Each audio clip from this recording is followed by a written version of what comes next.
Mike here. Welcome back to the channel. Today we are on a Yamaha 255x E-Series jet boat from Nielsen Enterprises.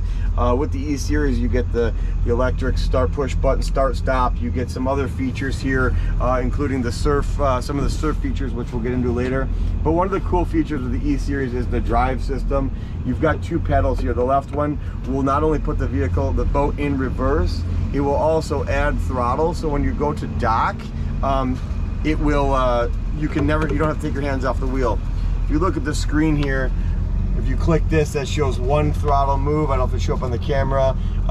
That's steering wheel, and then that's dual throttle. So if you push there, we'll go back to the steering wheel. If you look back here, if I hold this, it throws it into reverse.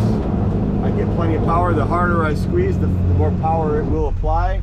If I use my right hand, we will go forward, and the harder I squeeze, the faster we will go forward. So you can really maneuver the boat without ever taking your hands off the wheel and moving them down to the throttle. The throttles at this point remain inactive. As soon as you touch the throttle, it will then go to the throttle mode, so you don't have to go back. So when you're done docking, you can just grab the throttle without touching back on the screen. One thing I should mention, this also includes power steering when you get this E-Series with this drive system. And the power steering on this boat is game-changing. I've driven both of these boats, one with and one without power steering, and it really negates that feedback you get on some rougher water or when you're caught in someone's wake. So highly recommend the E-Series for the power steering and for the paddle system alone. As always, thanks for watching. Give us a like and subscribe.